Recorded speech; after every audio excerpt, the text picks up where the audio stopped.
after we got to Topaz, Utah, people realized who Fred was. He felt very lonely there at Topaz. He was working digging ditches. They were building a hospital, and the crew was very cold to him. Some people had this terrible feeling that Fred thought he was different than the rest of us Japanese Americans, and so they sort of shunned him. Yes. And how long did your internment at Topaz last? When were you released? About a year and a half, because you see, I had a skill. I had a trade like welding. There were 3 of us from Topaz that they called, if we wanted to go to Salt Lake City to work for a company there. Okay. And so we did. Your work in Utah is nominally the work of a free citizen. Are you really free at that point, or are you under a surveillance? Well, we were under surveillance, but you wouldn't know it because I was walking down the street in Salt Lake City.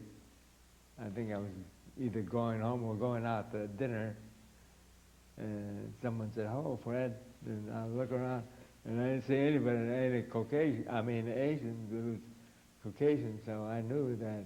And there were 2 young men in the business suit that sort of smiled at me as they went by. So I had a feeling they were FBI men. Right, your friends from the FBI. Yeah. So, Do you remember where you were when the Supreme Court decision came down, and how you heard about that? oh, see, I was in Detroit. I finally went from Salt Lake City. I went to Detroit afterwards. We've been corresponding all the time with Mr. Bessick, Right.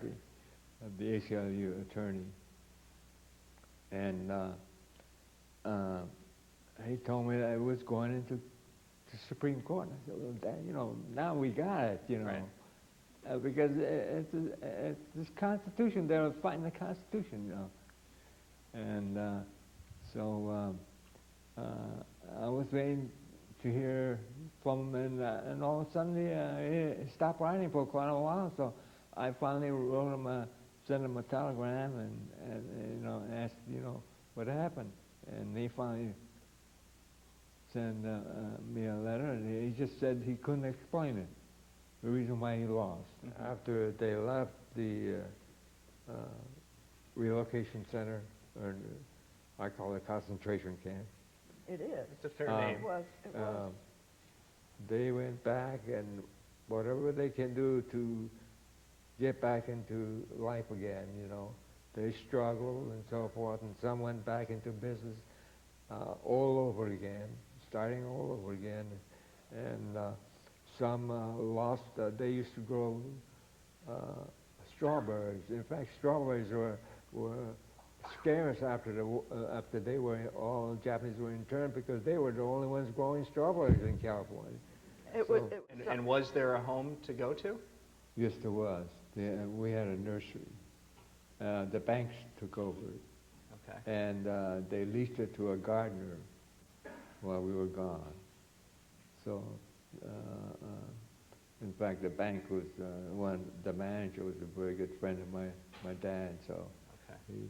He made sure that So in your case, the property was not lost. But no, the property wasn't lost, but the gardener that took over the nursery sold all the plants.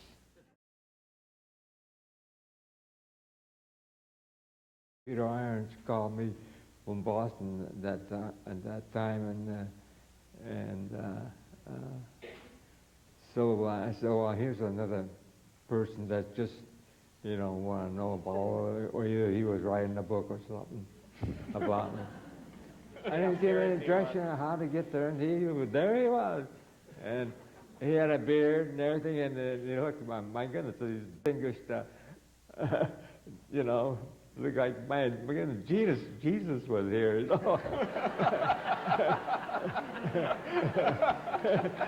And and the way he talked and everything, my goodness, it just dawned on us what happened. Right. The military lied about what was happening in the West Coast, that we weren't, out of control there and sending messages from ship to shore and so forth. So when I decided I want to open up my case again in '83, well, I started hearing all kind of noises. Hey, Fred, why don't you leave it alone? It happened 40 years ago, It won't happen again. And that kind of noise has been going around on me. So, I had a little difficult time continuing on my case because even the Japanese people were against me to reopen it again. And when I opened my case up, when I went to court, and I finally won. And after that, I've talked to quite a few people on the outside. They didn't know anything about that, what happened. Mm-hmm. I said, you didn't know that there was an internment? No, see, because they've been traveling, or else they've been going from one job to another. Mm-hmm. And so I don't know. But I said, by God, the people have to know about that. So every time I get invited to universities to talk to law students, I did. And so at first I was kind of nervous, when I get out, but now I enjoy it because that even the people that I speak to are the kind that, well educated and so forth, or being going to be an attorney. So, I mean, I'm not sorry that I'm still, I'm still doing it if I can. Right. People who say that's a thing unto itself. It's a World War II era atrocity that's a piece of history, tragic but past, and it doesn't relate to current issues. Oh, I think it's not all that. It's a racial issue too. It's at that time it was, a Japanese or anybody with a slant eyes or Oriental. They were after that. Mm-hmm. See, they were hating that. So it was a racial thing, and it even was in the papers. Even one of the biggest paper in San Francisco, the San Francisco Examiner, a few years ago, apologized for the racial slur they used to put in the papers during that time. Korematsu, thank you for coming. We really appreciate it. I am a teacher, and I brought my class with me. And as an impressionable group of young people, and you were being described by so many as an activist, is there something you'd like to leave with them, or some message that you'd like to have them take away with them? I heard you. Yes, I would. And